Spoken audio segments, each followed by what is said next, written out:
Ini teman-teman, saya akan milih dari bagian sini sampai belakang. Ya, duduk dulu, duduk, semuanya duduk. Semuanya duduk, yuk semuanya duduk.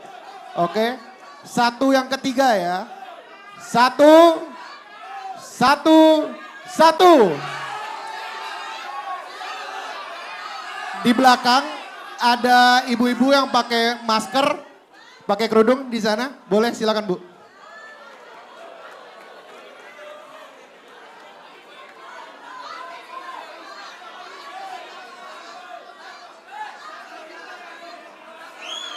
Kita tenang, teman-teman tenang. Teman-teman tenang. Mohon dikasih jalan untuk ibunya. Mohon dikasih jalan. Mohon dikasih jalan teman-teman. Oke, mohon dikasih jalan. Mohon dikasih jalan. Mohon dikasih jalan. Mohon dikasih jalan. Ibu silakan duduk di sana. Memperkenalkan diri. Maaf Pak, permisi. Ini Pak.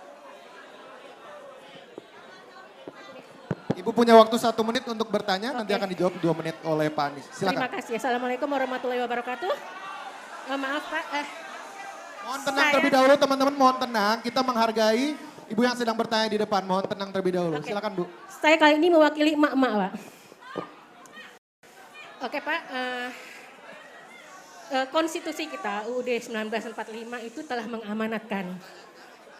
Sebut saja nama saya Aisyah Pak. Aisyah, saya ibu rumah tangga yang kebetulan memiliki anak berkebutuhan khusus Pak. Saya ulangi, konstitusi kita UUD 1945 telah mengamanatkan bahwa tiap-tiap warga negara berhak atas pendidikan. Dan selanjutnya tiap warga negara wajib mendapatkan pendidikan dasar dan negara wajib menyediakannya. Benar bukan Pak? Begitu Pak. Data yang saya baca adalah dari website Kompas Pak, terdapat pada tahun 2022 terdapat 2,2 juta anak yang memiliki kebutuhan khusus Pak. Ibu waktunya sebentar lagi sudah Dan habis. 12,26 anak yang hanya mendapatkan pendidikan formal.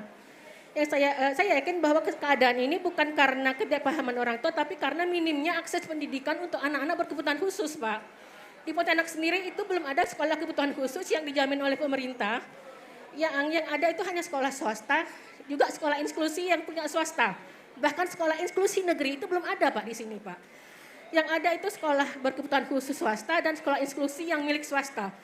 Yang biayanya sungguh tidak terakses oleh kami, Pak. Saya memimpikan di Pontianak dan kota-kota kabupaten lainnya memiliki sekolah kebutuhan khusus yang dibayar oleh pemerintah. Dan juga minimal punya sekolah inklusi, Pak. Yang bisa menerima anak-anak berkebutuhan khusus. Yang saya tanyakan, padahal Pak ya, anak-anak ABK ini bukan ke depannya nggak bisa sukses, banyak di antara mereka yang karena mendapatkan akses pendidikan yang layak, mereka bisa jadi sarjana, bisa mandiri, bisa jadi dokter bahkan. Ya itu tadi, kembali jangan hanya orang-orang mampu Pak yang bisa mengakses ini, sementara yang masyarakat menengah ke bawah sulit mendapatkan sekolah untuk anak-anak berkebutuhan khusus ini Pak.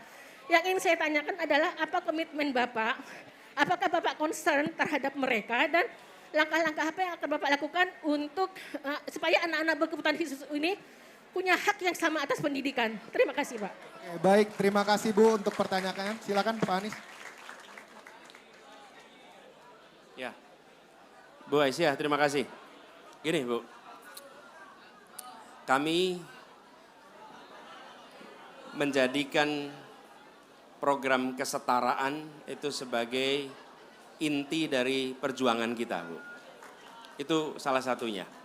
Dan baru minggu lalu kami bersama dengan masyarakat penyandang disabilitas berbicara tentang kesetaraan bagi mereka. Kami tahu ada warga difabel, ada penyandang disabilitas. Nah, kita ingin apa yang kita kerjakan di Jakarta itu diteruskan skala nasional, Bu. Apa itu? Namanya di Jakarta itu Kartu Penyandang Disabilitas. Dengan kartu itu, maka mereka mendapatkan akses transportasi, mendapatkan akses untuk bantuan. Nah, yang kami ingin kerjakan ke depan, apa yang tadi Ibu sampaikan.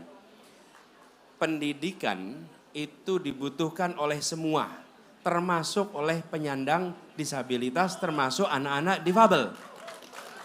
Ketika negara belum bisa memberikan, maka negara bisa membantu membiayai agar yang diberikan oleh swasta bisa mereka rasakan juga.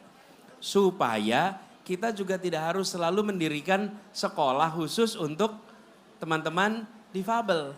Kalau yang menyelenggarakan swasta ada di situ, berikan bantuannya, bentuknya, biayanya, sehingga mereka bisa mendapatkan pendidikan walaupun itu dari swasta. Prinsipnya negara jangan pernah memilah-milah mana swasta, mana negara, mana negeri. Kenapa? Mau dua-duanya mendidik anak Indonesia kok.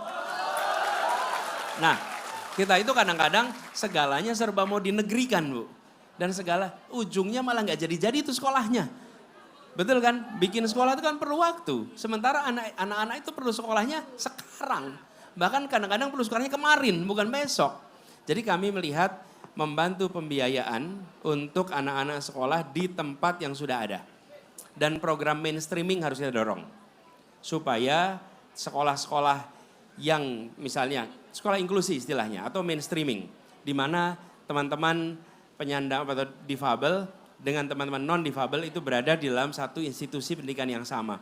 Dan itu bisa dikerjakan bila kita memberikan bantuannya. Supaya sekolah-sekolah terdekat bisa menyiapkan tenaga khusus untuk bisa mendampingi. Karena anak-anak difabel ini mereka perlu guru ekstra. Perlu ada yang bisa mendampingi dengan baik.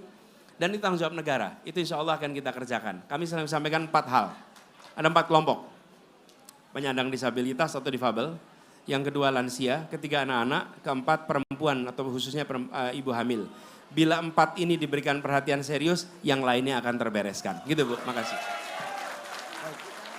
Terima kasih Bang Anies untuk jawabannya. Kebetulan karena kita sedang berbicara tentang difabel, maka terakhir kita akan memberikan kesempatan untuk Bapak, Ibu, dan teman-teman difabel yang ingin bertanya.